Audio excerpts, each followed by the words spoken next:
Hello, this is the Torg Eternity Delphi Council Debriefings where the storm has a name. We are your hosts, Leamon, Jay, and Mark, and today we will be talking about Aysle Cosm Cards, the second part, cards 11 through 20. We didn't have any emails. We answered those last time, but if you do have emails, we will read those and we will answer any questions on those, and you can send those to torgdcd@gmail.com. And again, we will read those and answer the questions. Also, we want to wish everybody a happy 2024.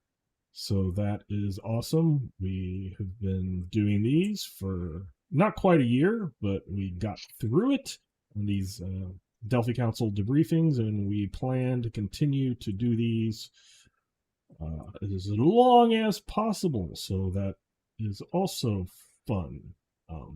The last thing I'll say before we, as kind of a New Year treat, before we get into the actual cards, is one of the Torg Eternity 1.5 rule tweaks. So currently, to soak, you spend a possibility, and if you don't reach the number that you need, then you can spend another possibility, but if you fail that, you do not soak anything. And a tweak that we are adding is spending the first possibility. If you spend a possibility to soak, you will at least soak shock, because one of the more frustrating parts is spending a possibility, spending another possibility, and getting absolutely nothing for it. So that is a change that we will be adding to Torg Eternity 1.5. If it's something that you wish to use right away, use it right away. And having said that, let's move into Aysle cards. Quick question about that. Yes. Before you get, what about an Aurora? Okay. There you go. If you'll heal shock. Not necessarily getting any wounds, but spending a possibility, and especially spending two possibilities, get something for it. It's like using a second wind or something. So I know there has been, it's not often, but there has been times where I haven't even gotten a 10, or a player of mine hasn't even gotten a 10, and you've wasted, or quote unquote wasted two possibilities for absolutely nothing. So shock's kind of the condolence prize for that. So let's get into Aysle Cosm Cards, number 11, Law of Light. Play when facing a supernatural evil foe or an opponent with darkness perks. The light empowers you, restoring any of your lost shock. You gain one possibility and choose two allies without darkness perks to gain one possibility each. If you have a darkness perk, discard this Cosm card and do not draw a new one. So, Jay, what are your thoughts on Law of Light? Part at the end is a little harsh. But otherwise, this is pretty good. Restore all your shock, get a possibility, and two other people get possibilities back. This is pretty good. I think most tables aren't necessarily going to have darkness perks. It's kind of like, what are the odds you're going to get it? So it kind of depends on your group. If you're a bunch of rogues that all have that ambush one, I can't remember what it's called, then obviously this is no good. But otherwise, you don't even, and the nice thing is you don't need to have a light perk, which is a bit more restrictive. It's just don't have a darkness perk, which is the vast majority of characters, i.e. everyone who's not from Aysle in the first place. Whether I would count corruption towards this or not is a different story, but yeah, this is a good one. Mark, your thoughts on Law of Light? I really like the card. It's very Aysle-ish as far as card flavor goes. I'm with Jay though. I think I would count darkness and corruption to to me, corruption is just another name for darkness, or darkness is just another name for corruption. Take your pick.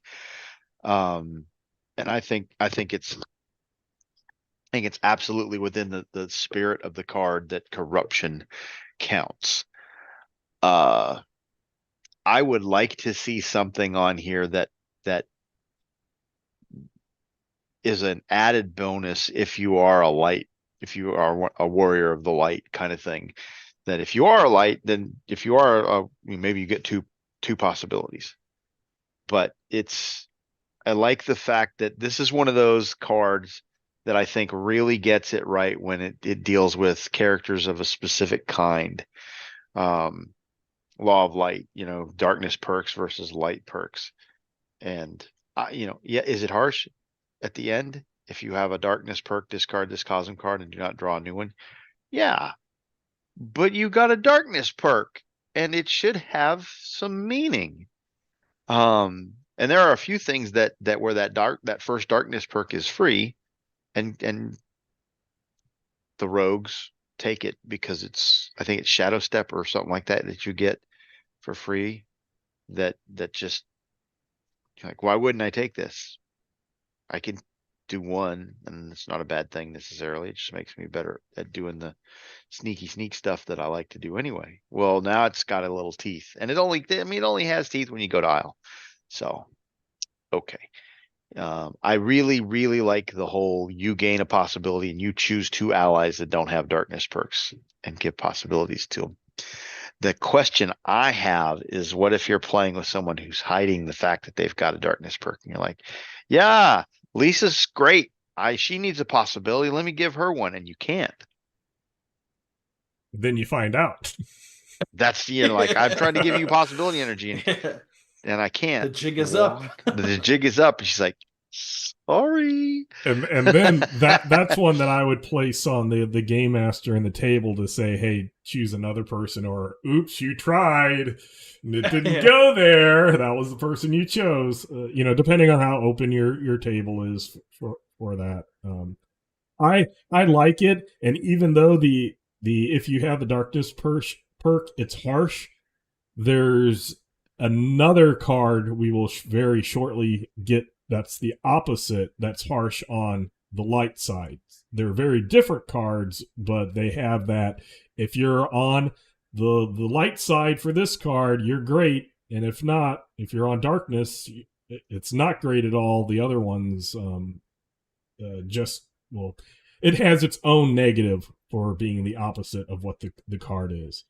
To answer your question on that sorry thing, I might, if you were trying to give it to like somebody who had a darkness perk you didn't know about, because the fluff is we're manipulating possibility energy, right? So I'm sending some possibility energy over to my ally, and instead of it going into that one, it kind of dives off. And as a game master now, who's closest to that person? Well, that's who gets it.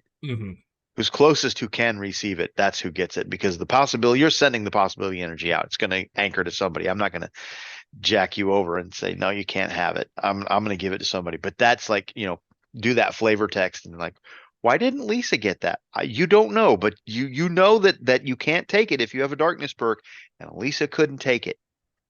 It went over here to Bob.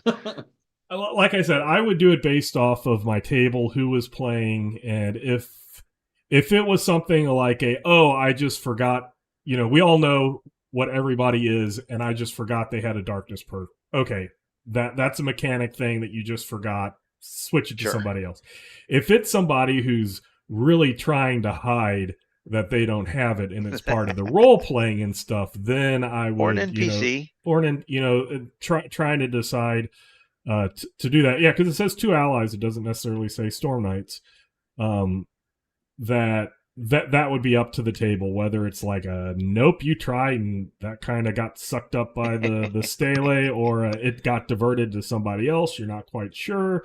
Kind of, that would depend. But no, I like it. I like the flavor. It finally brings in the Law of Light and the Law of Darkness into the Cosm cards. So let's move into the Law of Darkness, which is card number 12. Again, this is similar but very different at the same time. It's not just the opposite and replacing light with dark. But this is Law of Darkness. Play immediately when drawn. Characters with a darkness perk gain 3 possibilities, and characters with light perks lose access to them for the rest of the act unless they spend 1 possibility. So, Jay, your thoughts on Law of Darkness? I mean, the biggest difference here is that it's a play immediately, Mm-hmm. whereas the other one has a trigger. You can only play it when you're fighting supernaturally evil creatures or someone with darkness perks. So you can't necessarily always use that, though there's usually Gospog running around. So, whereas this, you have no choice; it's going to happen. Now, if you are a darkness character, like let's assume if there's just one darkness character in the party, it's essentially the same. The party is gaining 3 possibilities, right? But this time, if you have light perks, you lose access to them, so that's rough. But it sounds like you spend 1 possibility and you have access for the rest of the act. It's not like you have to do it for each one or each scene or anything. So it's not the worst, because although we are more likely to have light characters than dark characters, I feel, if you do have a group of dark characters, this will soup them up like crazy. Like 3 possibilities each, and it's like, oh no, the light perks can't be used. And depending on what kind of campaign you're playing, it's just characters with light perks lose access, not necessarily Storm Knights. So it could be NPCs as well lose access to them. And that could be rough if you've got like a healer with you or something, a radiant NPC can't use it.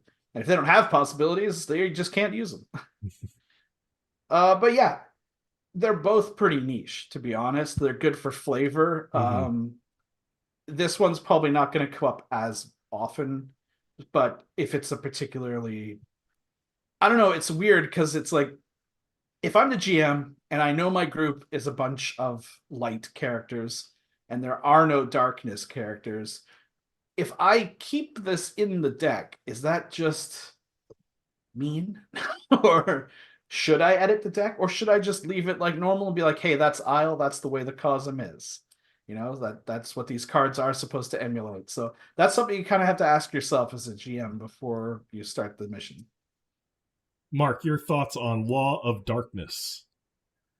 Yeah, I don't like the fact that this one is play immediately. I'm with Jay. It says play immediately. The other one has a maybe I wasn't trigger. against it.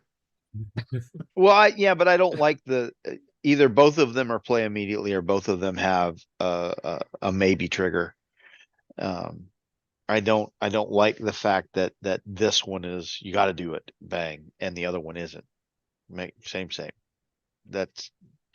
But yeah, if you got the 1 or 2 darkness characters, Storm Knights get 3 possibilities. The people with the light perks, you just went to 2. Now 2 possibilities, because now this is this is going to come up typically at the beginning of the act when cards are dealt, because that's when you get if you're starting the mission, you're heading into a mission brief. Here are your cards.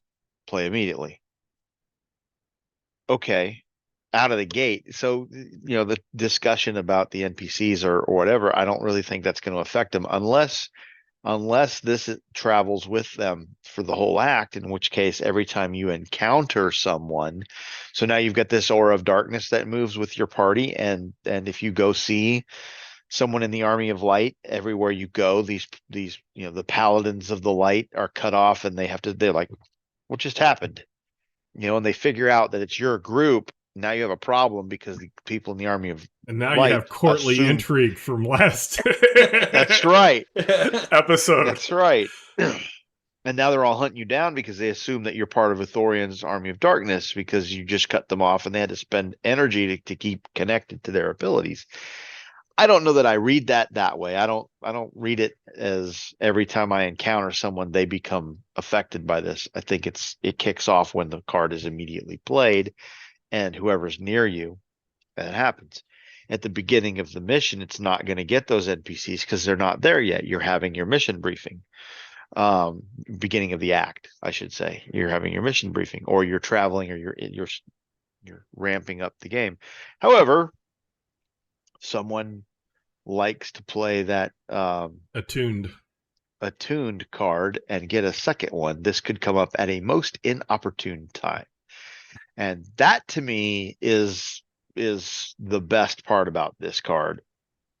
The light card too, for that matter, because in the middle, in media res, you're scene 3, scene 4 of a 6-act, 5-act scene act.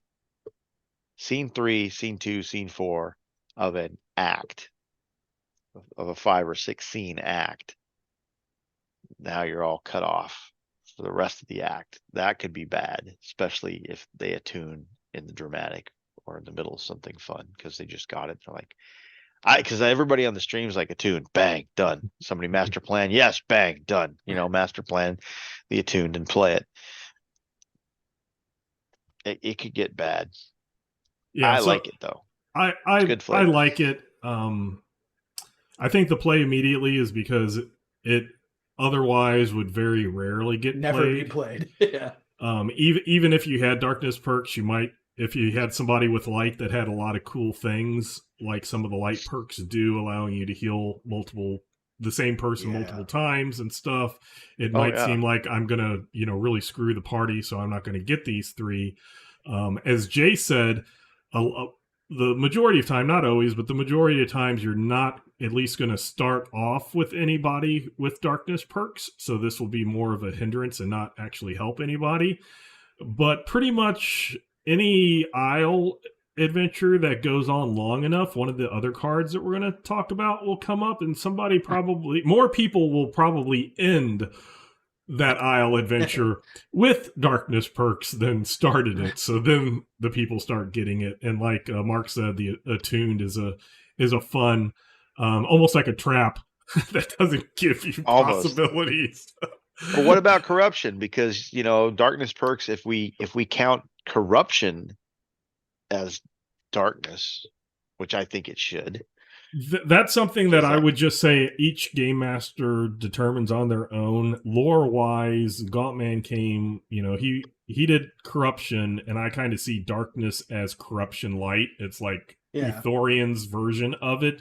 So if something's even worse, yes, but then maybe the Gaunt Master knows how to manipulate things a little bit better. So that's something that I would not be opposed to saying, hey, this counts against corruption as well. Give those people that have corruption 3 possibilities. But if you want, as a game master, as a table, to very, put that line in the sand and say corruption's on this side, darkness is on this side, then that's fine as well. So that's just my thoughts, is the table should determine how, because there's a lot of things in various books that say if you have darkness or if you have corruption, and I've always tried to state both, or corruption, not darkness, when I specifically wanted it to be that. And also remember, Aysle cards were made before the Aurorsh book came out, not before Aurorsh corruption came out, but if the makers of this darkness weren't thinking of corruption, who knows how they would have went. So I say game masters tables, you decide how well you wanted them to link together, but in lore they are linked but distinct. So which way along the sliding scale do you want? As a sidebar, I would like to see 1.5 kind of delineate, or at least define that darkness and corruption in that link, and whether or not something like this, if it affects corruption, it affects darkness, but it does, does it go up is it a hierarchy? You call darkness corruption light. So if it affects darkness, it affects corruption, but just because it affects corruption, it doesn't necessarily affect, one or the other or both. I would just like to see that codified to the point where, and if the codification is game masters, here's the relevant information, fluff information, you decide how this works at your table, that's fine too. But guidelines. Yeah. Well, correct me if I'm wrong, but darkness perks and corruption perks don't stack together towards the max, right? Correct. Right, because you can only have 3 darkness perks. Was Correct. it? Before the fourth one, you become a Stormer NPC. Which has happened to my group. I'm just saying. All I'm saying is that they, to me, in my mind, they're too similar to not have a relationship of some kind, and I'd like to see that mechanically codified so that how it works, or how it manages within the game. Because I know how I would like to see it done, but that's, just because Mark wants to do it a certain way doesn't mean everybody has to do it that way. Okay, let's move on to card number 13, Guiding Wisdom. Play to get information on which direction to go to reach a location or the name and background of a major foe in the area. This could be anything from an ancient guidepost, a wizened peasant with a proclivity for gossip, or a survivor who came that way or escaped the foe. So, Jay, what are your thoughts on Guiding Wisdom? It's pretty good. It's sort of a, hey, game master, we don't know what to do. Tell us. And this is kind of what it is. So, I mean, it's kind of depend on your group, really, because and how you run the game. Because I have played in some games which were just like, yo, here is the railroad. Get on your car and off you go, right? There's no real thinking about it. Or if you just stall for long enough, the GM will eventually send you there anyway. Yeah. But I think this would be better in a home game if you've got a little bit more open world going on. And you have time so that the GM isn't feeling like, okay, we got to get this finished. So let's just gently prod them there. In a home game where you're just like, let me wander through the Valley of Basilisks for as long as you want. Something like this could be much more useful. Not as useful as it is in, say, Ororsh, but yeah, it's maybe average, maybe slightly below average, but it depends on the group, I would say. Mark, your thoughts on Guiding Wisdom? I'm absolutely writing the Valley of the Basilisks into something. I don't like the card. It's just an idea card. There's nothing. There's no Cosm card-ish anything on this card. It's an idea card, as far as I can see. So why is it even here in the Cosm deck? Because you've got idea cards in the Destiny deck. I kind of see it as either an idea or even a connection card. Yeah. And yeah, I can see where this could be useful if you don't have those cards, but I could also see another perk or card saying go fish for the idea card or connection card in the deck. So it seems like it's more just carte blanche for the GM to make an eccentric NPC. Yeah, but I mean, sure, but I mean, it's okay. Maybe that's the Cosm nature of it. It's an idea. It's a combination idea contact card. Sure, that's weak. In my opinion, the Cosm cards they're almost rule breaking in a unique sort of in the flavor of the Cosm in which they reside, and this doesn't do that. It just does what any other Destiny card does, which is the same in every other Cosm, is to help you get a hint on what the next step is or what you've missed. Okay. Okay, so let's move on to card number 14, Riddle Magic. Invoke the old magic to enter a contest of riddles. This is treated exactly like an invoked storm, which would be an invoked reality storm, but each participant tests scholar instead of reality. In place of disconnection, the loser must give the victor their most valued item and then flee, or allow the winner to flee if outnumbered. So, Jay, your thoughts of riddle magic? I don't know why this card exists. I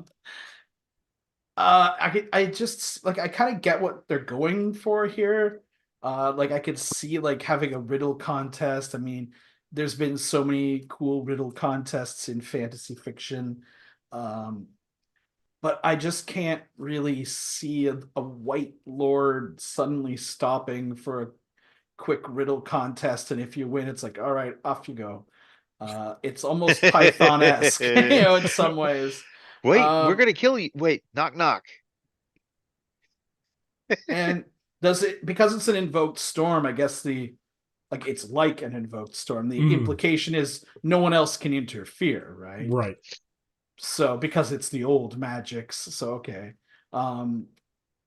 Does the area get larger too? Like as they continue riddling? I don't know. It's weird. I mean, it gives Scholar something to do, but unless you are a Scholar machine, you see this card and you're like, well, that's nothing. So I don't know. This is probably like the lowest on the Aysle cards for me. I like the theory behind it, but it looks like they were like really trying to come up with something, but it just doesn't really do it for me personally. Mark, your thoughts on riddle magic? What has nasty Storm Knights has got in its pockets is it's a bad golem. Yeah, that's what it's based on, and like we're gonna be in a fantasy realm. This is a cool card. Let's do this. I like the theme behind it. I like the idea behind it. And honestly, there are the scholar skill to me. I like Dwarven Rune Master. I like that perk line because it takes a dwarf, and instead of covered in plate armor with an axe, well, now we have a smart dwarf, right? He's a scholar. You got to take scholar. You got to have several ranks in scholar. You got to do something with it. Here's the your mages, your spellcasters. They've got scholar. Your Aurorish occultist has scholar. So it's not as useless as I think we make it sound. I love the idea that we've got an invoked storm that uses something other than reality to resolve this contest of wits, and it's it's like this magical thing that Aysle pulls together. I don't like the idea that they're imbuing the riddle, because to me it's the riddle duel between Bilbo and Gollum that this is patterned after. That to me, that's what comes to mind. I don't like the idea that this is just taking the magical aspects of Aysle and saying that's what made that work. To me, that exchange was so much more than magic. It was just wits and etc. And they're using the scholar skill instead of the reality skill, and they're replacing disconnection, and the loser has to just hand over their valuable thing because they were outsmarted. And I'm with Jay on that. Like, why is the white suddenly going to stop beating the crap out of your, obviously winning and beating the crap out of your party, and now because you happen to be, you got lucky, you drew this, and you're the character that has 15, a scholar 15. You beat the white at his own game, and he hands you the MacGuffin, and you walk away as he just goes, oh well, yeah, he told a really good knock knock joke, so I gotta let him go. I can imagine Uthorian asking him about it later. Yeah, oh yeah. You gave him go by that again, because I didn't hear you correctly so knock, the knock. first time. You're supposed to say who's there. At which point Uthorian removes his head and gets himself a new lieutenant. So it's the flavor is there. It's absolutely an Aysle flavored card. And am I gonna hand wave all of the stuff that I just said and let this run and do the thing? And yeah, absolutely. Why? Magic. Because riddle magic is a thing. It's been a thing, and it will continue to be a thing.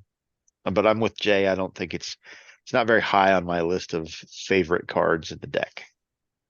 So I see this card as bringing the folk aspect, folk tale, fairy tale, stuff like that into it.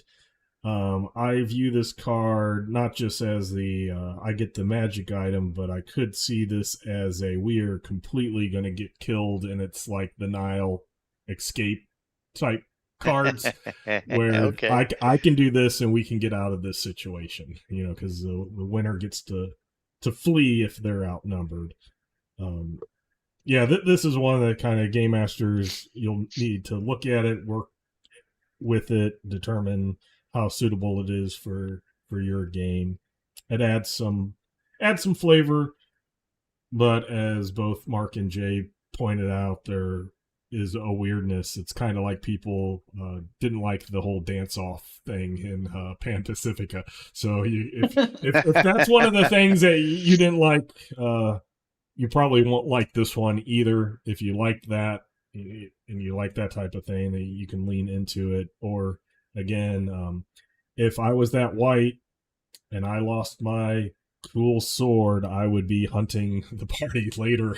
I would be bringing stuff into it. So we kind of overlooked it. It might be, let's take it from a Fey aspect, because if you take the Fey angle, the riddle magic makes a lot more sense. But it doesn't say that. It doesn't say the Fey influences, right? But I think that's Go my ahead. big thing about it, is that it says the old magic, but this is something that's never referenced in the source book or anything. It's like just randomly on a Cosm card, correct me if I'm wrong. I don't know if there was anything in the old Aysle books, but I don't remember seeing anything in the new Aysle source book about this. Given the picture, I kind of understand the source of where this is coming from, but without that knowledge, it's like where it just seems like it's out of the blue, Well, classic Torg old magic. You could, you were in the spell lab and you built, you pulled from folk and life and all the rest of that, and you built spells and did stuff. And so the term old magic, and they've capitalized it on the card, which makes it proper, right? So we're looking at something along those lines, and maybe it's a callback. And if you get classic Torg in the spell lab and love that subsystem and those kinds of things, then that'll make more sense to you and you can enjoy it. But as you pointed out, old magic isn't a thing in Torg Eternity. So what is that? You could theorize all day. Oh, sure. So let's go ahead and move on. And there are a couple of corrections, I guess I could say, for card number 15, Tragedy, because this also references things that do not exist in the Aysle source book. So there's kind of two parts. So the first part is the part that doesn't make sense in the fact that these terms do not exist in the Aysle source book. We think that names changed, and that's where the confusion will hit you as players and game masters. The second part is a lot easier to understand. So the first is there's an if-then, if or an if not. So the if part is if there is an active legend, and there are no such things as active legends in Torg Eternity Aysle sourcebook. There is the law of legends that have quests associated with them. So the first thing you want to do is to say if there is an active quest. So instead of an active legend. And then it says to play to make a negative step come to pass. There are no negative steps. If you Control F in your PDF and type in negative steps, you will get 0. Think this term was turned into an adversity. So to fulfill a quest, you have to, in order, go through certain requirements and R's and A's, which are adversities. So officially, Leamon's explanation is if there is an active quest, play to make an adversity come to pass. So if you had to do a certain thing, you can have that happen without necessarily going through all the motions, kind of get that extra step in there, because some of those quests would take a very, very long time, and you're doing that quest instead of an actual Well, you could make the quest. Sorry, you can make those quests into adventures, but if that is a side part of your game, it would be a lot harder to ever fulfill those quests. So that's the if. If there is an active quest, play to make an adversity come to pass. If not, and this means if there's not an active quest, if played, an ally or allies are temporarily eliminated as a source of aid of any kind. Each Storm Knight gains 1 to 3 possibility depending on how helpful the allies were. So this is kind of an anti-wandering monsters. So Jay, what are your thoughts on tragedy? Okay, I would probably reword this and change it so the second part was first, because the vast majority of people are not going to be on quests. But your ally or allies are temporarily eliminated as a source of aid. So key there's temporary; they're not dead, so they'll come back, assuming you don't destroy the world or whatever. But I actually think that's pretty decent. It's going to make the players think on their feet. It really depends on the specific scenario, because in a lot of them, the only allies you really have are the people sailing the ship you're on. So if they go away, you're kind of limited in what you can do. You might end up being like shipwrecked or something like that. Because a lot of the time you don't really seem to have too many. Although courtly intrigue giving you a -4 persuasion, this is just sort of like, don't even bother with the rolls. They don't help. But although it is supposed to be for allies, so I guess if you get over the courtly intrigue and you make someone your ally, then they disappear in the tragedy. As far as the quest goes, the thing about the quests is, if memory serves, you do have to do all of the requirements and adversities in a specific order. So if you haven't done the requirements leading up to that adversity, would you still let this make it come to pass and count? It's kind of a weird situation. Right. So what I would personally do is, if my quest was the adventure, and I've done this before, with a specific quest for a character, and that's what the group was doing, then I would say no. Because they're focused on doing this quest. So it'd be like, hold on to the card and, we will get there.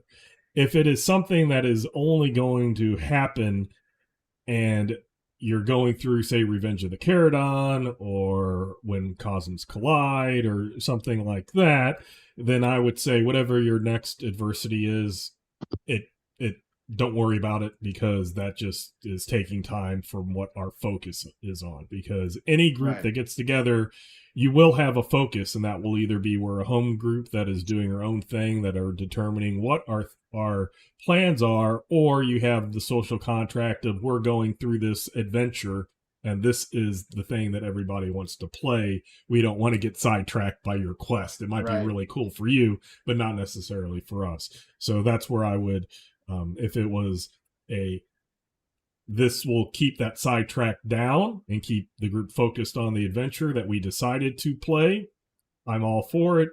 Otherwise, I would just say hold on to it, and hopefully you'll get to that restriction, and then you'll get to the next adversity, or the requirement, you'll get to the next adversity, and then you can use it at that time. Yeah, so depending, the way it's worded is kind of messed up, but aside from that, I think this is actually a pretty good card, because it's out of combat as far as getting your 1 to 3 possibilities. It does make things harder, but it's probably going to be in social situations, and you may spend possibilities to boost, but you're not going to be limited by the pool. So you could potentially play more cards on it, not use up as many resources. So getting 1 to 3 possibilities is probably better than in combat, like the Wandering Monster. And then if you actually are on a quest, this will be very helpful, because the quest perks, I've never seen anyone who actually got one yet, but they are crazy. Like, they're super, super powerful. So if this can get you even like a quarter of the way closer, it's really good. So Mark, your thoughts on tragedy? I'm with Jay. I'd like to see this order shuffled, but instead of an if and if not, I would like to say if and. I would like to make this into a thing about the allies, and they're removed from your ability to use or benefit from them. And I think Jay gives Aysle a little short shrift on this one, where it's just the people driving your boat as your allies, because you got escorts that are helping you get through the land. Sometimes you got some folks that are escorting if you're in the seekers. If you got a seeker that's helping you in the the land below. Yeah. Talk about being boned. Or you're in court and you're trying to convince a lord or a lady or a king or a queen to do something for you, and you have people on your side that are actively trying to help you win their favor. Now they're not. That again, you could be really screwed there. So I think there's a lot of opportunity where tragedy, I think they envisioned this as something that was related to quests, and saw the quests as being more involved in Aysle than they actually have ended up being. But I think what that tragedy ought to revolve around the people that are trying to help the Storm Knights, or the people that the Storm Knights want to help them. Oh, and if you happen to be on a quest, this has the added problem or benefit or impact of this thing. And I think that ought to be, if the goal is you're going to get three possibilities out of this because we're going to make your life harder. A quest is hard enough as it is. But we're going to make it a little harder because we just eliminated anybody helping you along the way on your quest. So I don't know how you shoehorn that in there, because frankly, I've never run a quest. I haven't had the opportunity to do it. I haven't had the desire, because to me, you've got to write a whole thing around that. The book's got, a couple of paragraphs on what a quest is. To me, that's just short shrift for a quest. Quest ought to have,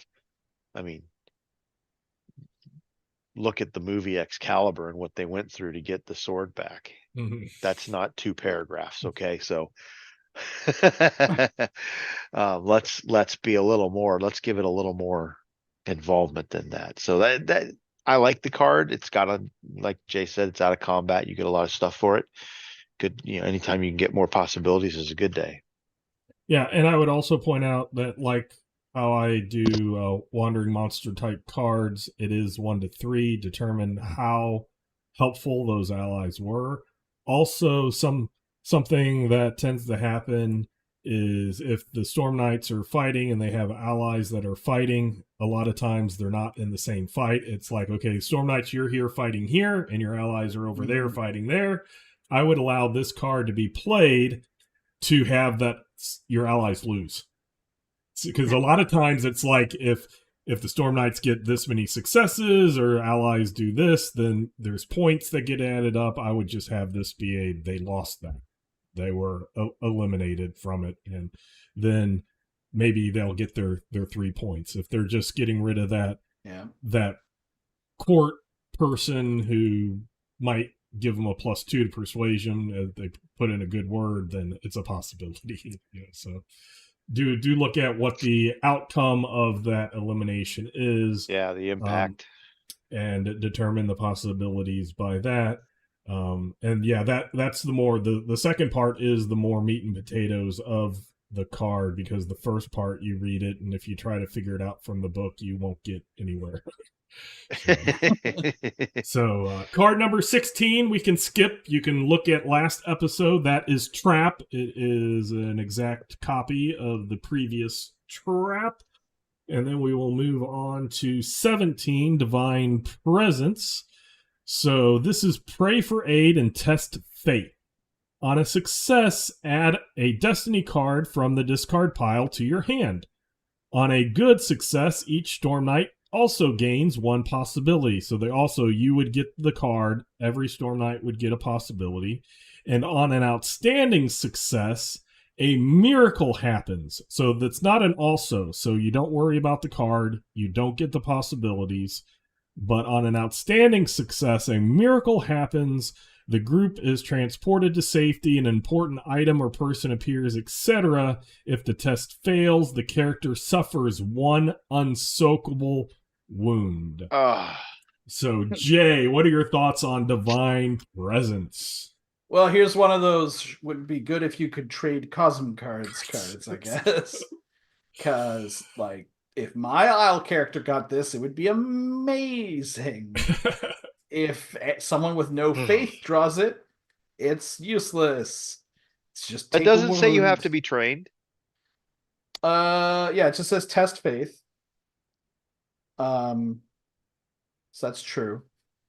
I mean, how successful you're going to be if you're untrained at it is You a could question. suck at it, but you could still try. Come on. Yeah. I mean, there's plenty of gods in Aysle. If you're an Aysle character, you could just have faith and, for flavor. It's not like before when there's focus and faith, but yeah, I mean, so this is like wildly different. Like it's either amazing or almost useless, because even if I don't have faith and I have a decent spirit, it's a unsoakable wound if I fail. Don't roll a 1. So it's almost a guarantee of I have to spend a possibility anyway to boost it, even if I can't spend the possibility to soak it. So I would not play this unless I had some assurances. Right? And even then, like, to get an outstanding success, the outstanding success is extremely good. It's very open to interpretation, and I could kind of see some arguments maybe happening between what the player wants and what the GM will let happen. But depending on which god you pray to, it would probably have different results as well. So it's a flavor win. If you have faith, it's good. If you don't have faith, if you're an outsider or a dwarf who just hates the gods anyways, why would you play this? Right? Mark, your thoughts on Divine Presence? I love this card. This is a get out of jail free card. You got to hit a 20. It doesn't say you can't trade cards. It doesn't say you can't, stack drama hero possibility, get to a 20, and all of a sudden a miracle happens. That's a pretty big deal. Now, this is not something, the door opens. That's not a miracle. A god showing up and gathering you all up and taking you and transporting you out of the dungeon that's collapsing around you in the death trap that you just about failed because you're playing this as an interrupt because it's a Cosm card, right? And as I was told last week, we already answered the question of the week before that you can play Cosm cards when you're confused, right? And so you can just drop this anytime you want. Boom, you make your faith test, you hit that 20, and then all of a sudden the miracle that you need to happen happens. And given, I guess there's a lot of leeway in that, as I think you said, there's a lot of leeway in that because it's just open-ended. A miracle happens. The group is transported to safety, an important item or person appears, etc. So what were we trying to accomplish? So what is miraculously going to happen that you've prayed for? I hadn't thought about what god do you pray for as changing how the miracle comes about, but I can see that being adding some really nifty flavor, because if Hanabai Ren is praying to Anubis for the miracle, that's going to come out a lot differently than if my Paladin of the Light is praying to Dunod. That the flavor text on how that miracle comes about is going to be somewhat different, I would think. Or even what is done would be different. At any rate, I like the card a lot. I think it's much more achievable given the way that resources move around, especially out of combat. If you're in rounds, then your card pool probably will, or card pools based on everybody. But you could, in the grand scheme, you could critical moment this, and you're trying to pull off, if you had a bunch of basic bonuses in your hand and a hero or whatever, and the combat starts, and you just critical moment, and I'm trying to make this miracle happen. So you can now, the drama applies, the hero applies, all of the basic bonuses you've got apply. I mean, I could conceivably see a second chance applying because you flub the roll and this, I'm gonna try again, hit that second chance. So critical moment on this.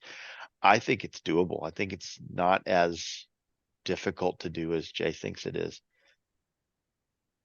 I've just seen a Sakellum priest with like a charisma out of this world fail 3 corruption tests in a row, yeah, like a 17 because he rolled a 1 and you can't do any. Looking at you, Jim. And but this card's kind of, it's interesting to me because it's extremely swingy. Like a failure, you're taking an unsoakable wound. Boom.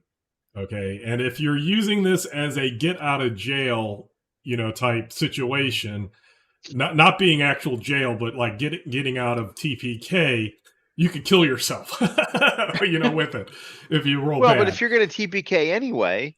Right. But what I'm saying is swingy. So that's the fail. On a normal, you get to fish for a card. It's like a slightly boosted master plan. Yeah. And then if you get a good, everybody gets a possibility and you get a card. So, it's almost like a little less than a glory, but similar. And then if you get the outstanding, you just like crazy stuff happens. Yeah. So I like it just because it's so swingy. You play this card and you don't know what you're going to get until those rolls are made and everything's counted up. I remember when Cosms collided, it was used, but it was like Jay said, us as players were thinking one certain thing and it was altered to be something else, which was cool. I mean, I won't say that the effect of it was, wasn't it wasn't as what we thought. It fit the thing, but that was also kind of neat too, to see it being done a little bit differently. So Divine Presence, Game Masters, be aware of this card and how crazy it could potentially be. Players realize how crazy it could be and roll with whatever punches happen. I don't know you can prep this one at all. Yeah. So let's move to card number 18. Touch of Darkness.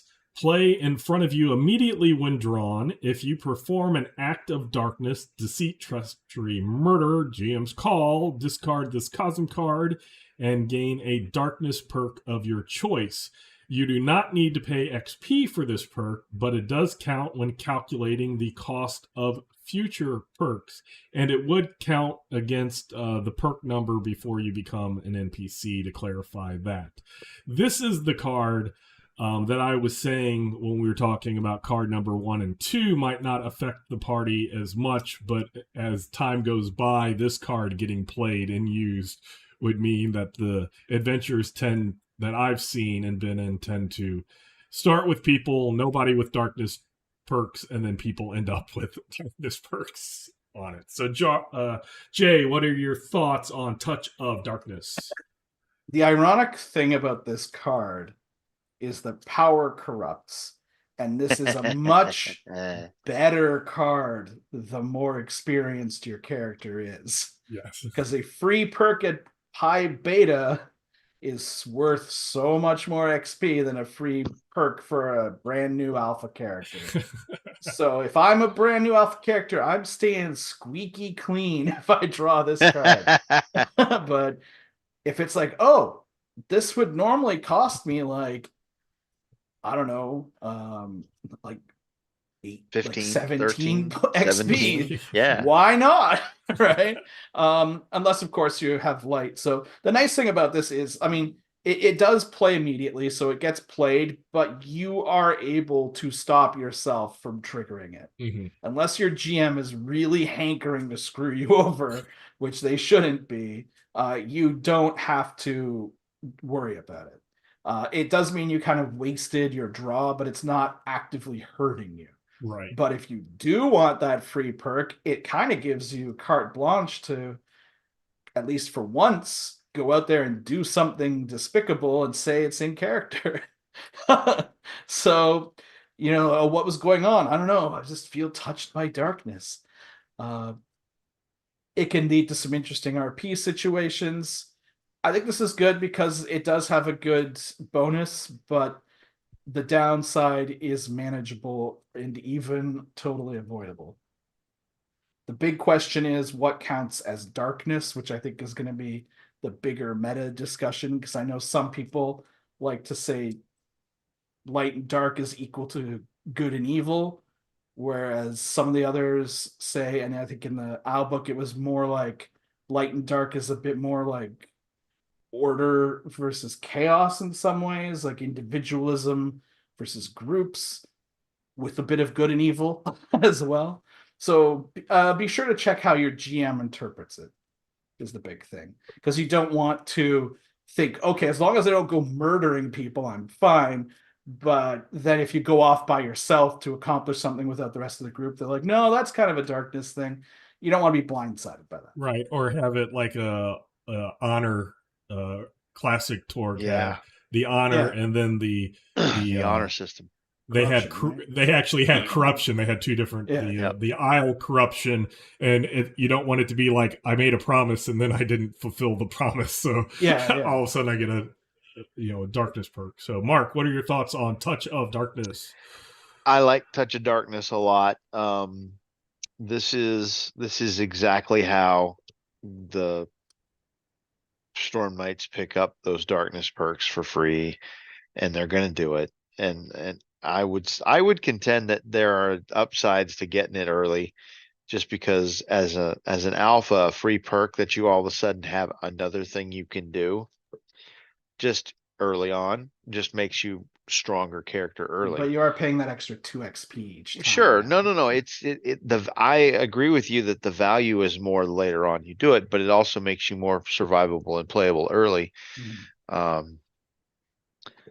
I love the idea that my monitor just died on me. I love the idea that one of my monitors just died. That this is, you control it, but the GM, I think you need to work with your player on what counts as performing an act of darkness. Just telling no, I didn't really steal. I stole 2 cookies from the bakery. They were on the sill, or a pie on the sill, whatever. Okay, well, I'm stealing, so I've committed an act of darkness. Well, is that really an act of darkness? Not really. Deceit, treachery. Deceit's kind of weak, in my opinion, using that word, because that's just like lying. And so GMs, it's got to be an impactful act of darkness that has meaning in your game, in my opinion. It can't just be people have to turn, NPCs have to go, wait a minute, I thought you were a good guy or a good girl, whatever. It can't just, it has to have some impact. So I have a character that actually used Touch of Darkness, and I killed a fallen foe. So just went over and, okay, give me a free perk. And I was beta at the time. I know I went through when Cosms collided, somebody else did it. So, and those are the only darkness perks I actually saw were the ones who were picked, the ones that were picked up by this card. I love temptation, and to me, this is temptation. So I would say, what's the motive? Also, if I'm stealing that cookie, is it defeats, orphan child starving in the street, then I wouldn't necessarily consider it darkness, but it's just because I want that cookie, and that person made that cookie for their kid for their birthday, and that's all they had, then that's going to be, darkness, So that's what I like, using motive as a determination and temptation. So that's why I like the card. I think the one issue it has is that there's not enough cool darkness perks. Yes, and that's the thing was I did it, and I'm like, I get a free darkness perk, and then I looked at the darkness perks and I'm like, oh, a lot of these you either need darkness perks to get cool, or they're so situational. So maybe Torg Eternity 1.5 will have more darkness perks to tempt people. Can only hope. Well, that's what we need, more evil. Well, and light perks. And number 19, call the banners. Play on any Ord. The character owes the Army of Light a favor. They let him go if he was a foe, saved him, or a loved one. If he was neutral, helped get him into his current position, etc. So basically that's fluff to say at some point this Ord was helped by the Army of Light, and he feels that he owes the Army of Light or Storm Knights a favor. So the Storm Knights now collect on that favor, gaining a free service the character can provide, even if it's provided at some risk. So, Jay, what are your thoughts on Call the Banners? I think that the fact that it says even if it's provided at some risk is the important thing to differentiate this from a connections card. This can get someone.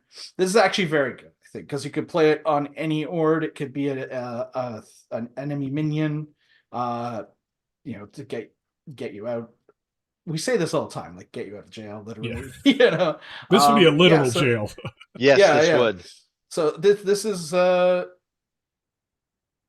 would say it's very good. It doesn't give you any possibilities or something, but could potentially let you skip or make an entire encounter like not affect you.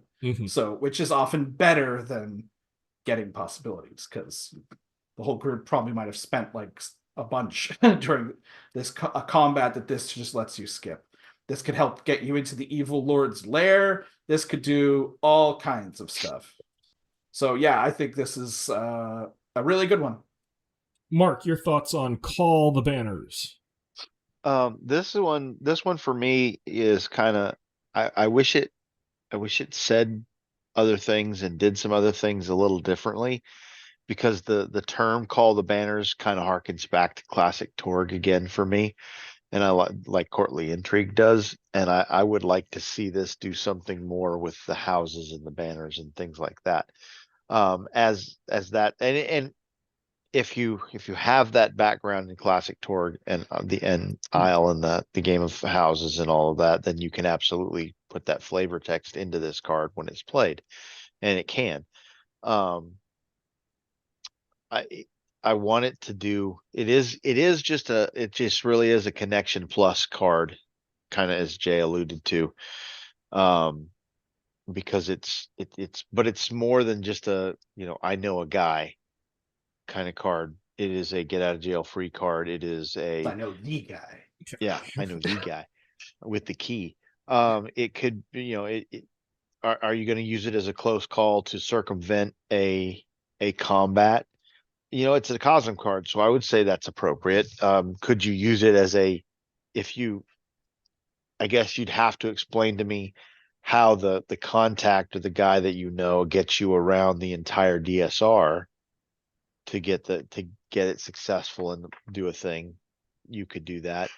I tend to default when people play, if I let people play cards on a skill check or something that's got levels of success, and as the group on the stream always says, well, it's Mark, of course he's got levels of success, because I love levels of success, right? If you're going to have levels of success, then playing a card as a resource locks you into a good success for me. You can't get an outstanding if you're going to negotiate that and say, here, I'm playing this resource, this card gets me a good, so yeah, okay, you played a resource that gets you a good, whatever. But you can't get the outstanding if you decide to default to, I'm just going to play a card instead of actually roll and take a chance. That's part of the gambling or the chance nature of the dice, right? You could get better. You could get worse too, but that's how you get better, as you take the risk. I like it. I like it a lot because you can collect the favor, and it's very open-ended for the GM and the player to work together to figure out, what does that mean? What's the player trying to accomplish? And I would, if as a GM, I would say to the players, if you've got this card, you might have a pre-conversation with your GM to figure out what they consider to be an appropriate level of success out of this card, so that when you get ready to, you're like, oh, I can call the banners and get out of this thing, or do this thing, or get around this, or whatever. And the GM's like, no, that's too powerful. I'm not going to do that. And you were planning, right? You're holding it back. That's the risk we take in any game, is that the GM says you can't do it that way. But if you can prep them when you pull it and say, "Ooh, what do you see this as a thing?" and they give you some examples, then you can gauge whether or not you can pull it off. So yeah, I like Call the Banners for all the stated reasons. I could see where it, especially if a scene had a couple of things, getting past one of those things in a scene, getting you to the DSR, or if it is a DSR, maybe they know one of the steps, to get through, do something like that. If you have the, you let the party TPK, but they wake up in jail and they have this card, this, gets them out. They get told where their items are, or they're like, I don't have the key, but if you get out, your items are over here, that type of thing. It's a fun, I'll get your useful items card for you, that type of stuff. So a lot of wiggle room, and a lot of role play that can lead from it. Yeah, that's the important part. So let's move on to the last Aysle card. Card 20, True Enchantment. If the law of enchantment triggers, play this card to allow any item, regardless of axiom, to benefit from the effect of magic. So Jay, your thought of True Enchantment? It's better than spending an Aysle possibility, I guess, because there's less randomness involved. But it's ironic, because if you're like an actual like purebred Aysle character, it's probably not gonna be all that useful for you. But for anyone else, this could be great. People are always trying to glory in and it does not have to affect something for you.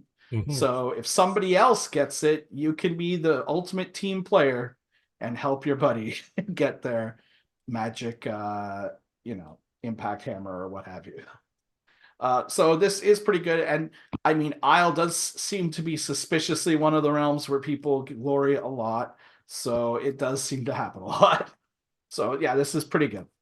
Mark, your thought on True Enchantment? Yeah, Aysle possibilities allow you to channel the magic if you use it in a glory act. You can channel where that energy goes, including a thing that's not appropriate for the axioms in Aysle. That's the same thing that this does. But again, it's, as Jay pointed out, when you play the Aysle possibility, that's on what you're doing. This is for anybody's stuff. And so, like you said, if you've got this card and somebody in your group hits glory, you can help them out. If now, I would say in that instance, because we're getting kind of niche with that, but in that instance, you got to decide whether you have this, like, I want my holographic clothing to be magical in some fashion. Well, this is the only way you do that. This, or you make some kind of amazing disguise roll that you glory in Aysle, and then you can convince the GM to make your hollow emitter or whatever. But it's a good card. It's just a little niche, edge case kind of thing. So yeah, I say it's niche, but it's a well-worn niche, if that makes sense. Because people, absolutely, no, 100%. Everybody will be trying to glory in Aysle. This is like an enhanced Aysle possibility. You can use it on others, which was mentioned, and it might be something that you wouldn't want, like, say that you might not have an Aysle possibility. So you could use this, or you use the hero card, and it's either using that Aysle possibility to make a 60 when I already have a 60 just to get it on that. And if you're low on possibilities, that Isle possibility can also let you soak where this can't. So this would be the one that I played instead of my Isle possibility. And you could totally play an Isle possibility and not glory. Right. So Yeah. it's more, it's like this is well used. It is niche, but it's a common niche. So it's a rut. Yes, it is a rut. No, it absolutely is a rut. I don't know what it is with Isle, but people hit. I mean, they seem to hit at my tables anyway. They seem to hit, Jim, a lot of glory when they're running around in Isle, and the Isle characters when they're running around everywhere else who get reality surge, you know, at the right time. Boom, let me play this. I'm sitting in Isle now. Now I glory. Still looking at you, Jim. Pile on more magic items. Okay, so that takes us through all the Aysle Cosm cards. So hopefully you look at the previous episode and this one, and then you'll have all your Aysle Cosm card questions answered. So having said that, please do email us at torgdcd@gmail.com. We will read your emails. We'll answer your questions. And again, we thank you very much for watching and or listening to us in 2023 and continuing to do so in 2024. Having said that, we hope you have fun in your own Cosm. Bye.